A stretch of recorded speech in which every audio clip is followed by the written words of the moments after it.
Thank you, Bob. It's an honor to be here with these panelists and here with these veterans on Veterans Day. And, you know, if you walk out of this auditorium and look out the window, you see a building across the grass called Independence Hall.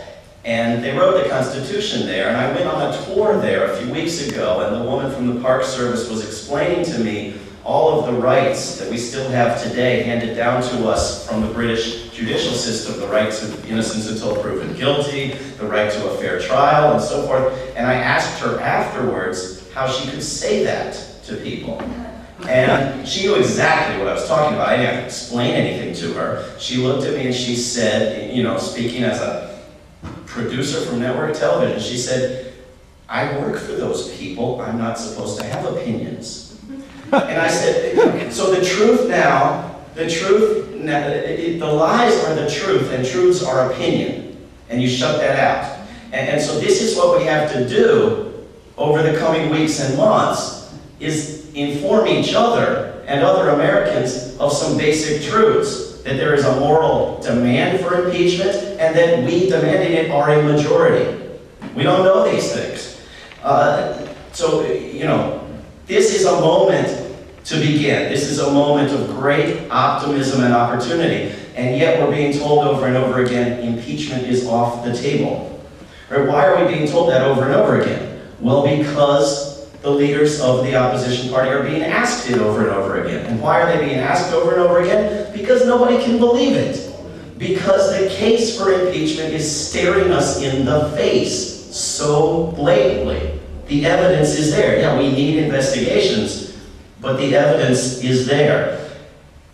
It's also politically smart. And this is the other thing we have to tell our members of Congress. When you did not try to impeach for Iran-Contra, it hurt you in the next election.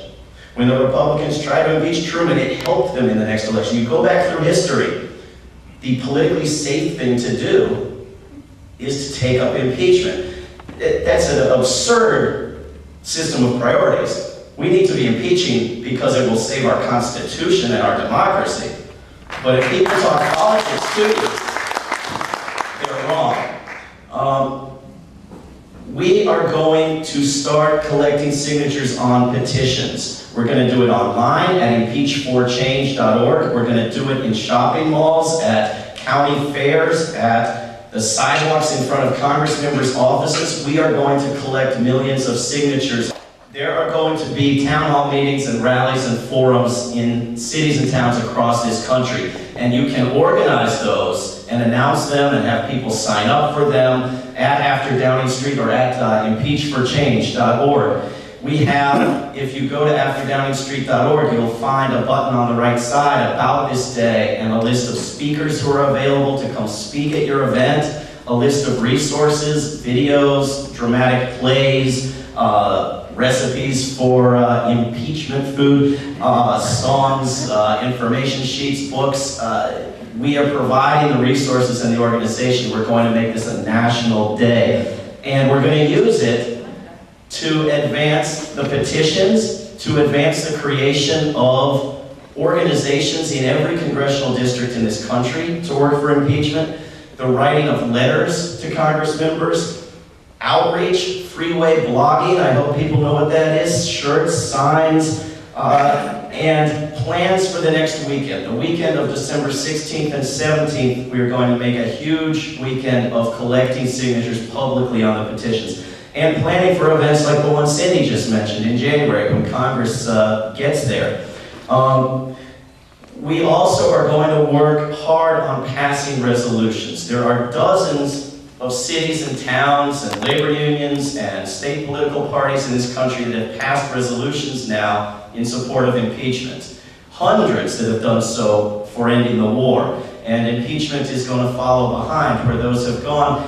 And there are 3 states that have introduced these resolutions. And formally, for a state legislature to send impeachment charges to the U.S. House is a way to start impeachment there. Vermont, Illinois, and California have begun. New Jersey, nearby here, is very hard at work. And we have a half dozen brand new states with Democratic majorities this week in the state legislatures, they didn't have them before, and others with larger Democratic majorities than they had before.